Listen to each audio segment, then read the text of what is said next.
জামালপুরের মাদারগঞ্জ উপজেলার বালিজুড়ি ইউনিয়নে প্রাপ্ত গ্যাস এখন বাণিজ্যিকভাবে উত্তোলনের অপেক্ষায় কর্তৃপক্ষ। দেশি প্রতিষ্ঠান বাপেক্স কূপটির সন্ধান পায়। সেখানে মজুদ গ্যাসের বাজার মূল্য প্রায় 11,000 কোটি টাকা বলে জানিয়েছে সংশ্লিষ্টরা।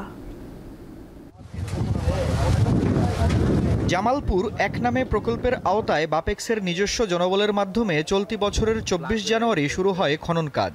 6 মাসের মধ্যেই প্রকল্পটি বাণিজ্যিকভাবে গ্যাস সরবরাহের জন্য উপযুক্ত হয়ে ওঠে। প্রাথমিকভাবে এই কূপে 7.2 বিএসএফ গ্যাস পাওয়া যাবে বলে আশা করছে কর্তৃপক্ষ। গড়ে প্রতিদিন মিলবে 4 থেকে 5 মিলিয়ন ঘনফুট। যমুনা সার কারখানার চাহিদা মেটানোর পর আবাসিক ও কলকারখানায় সংযোগ চান স্থানীয়রা।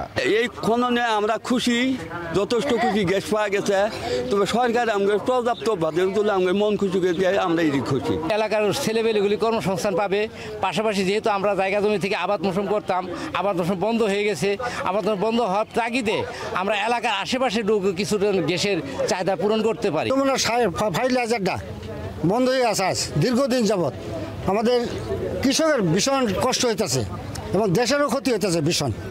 যার ভূমিতে এই গ্যাসটা যদি চালু হয়ে যায়, ইনশাল্লাহ চালু হয়ে গেছে, যদি সরকারের যদি এই গ্যাসটা লাইনটা দেওয়া হয় তাহলে আমাদের দেশের জন্য অনেক উন্নত হবে। বিশেষজ্ঞদের মতে এই কূপ থেকে পাওয়া গ্যাসের ব্যবহার শুরু হলে স্থানীয় ব্যবসা বাণিজ্য গতিশীল হবে, বৃদ্ধি পাবে মানুষের জীবনমান। দুইটা জায়গায় আমরা গ্যাসের সন্ধান উপস্থিতি পেয়েছি, কিন্তু একটা জায়গা থেকে আমরা বাণিজ্যিকভাবে গ্যাস উৎপাদনের করার মতো অবস্থা আছে। আমরা এখন বাণিজ্যিকভাবে প্রোডাকশন দেওয়ার জন্য আমরা প্রস্তুত হয়েছি এবং আশেপাশে আরও কয়েকটা কূপ খনন করলে আমরা এর রিজার্ভ কী পরিমাণ আছে তা আমরা জানতে পারবো। জামালপুর 1 অনুসন্ধান কূপ খনন প্রকল্পে ব্যয় ধরা হয়েছে 168 কোটি টাকা।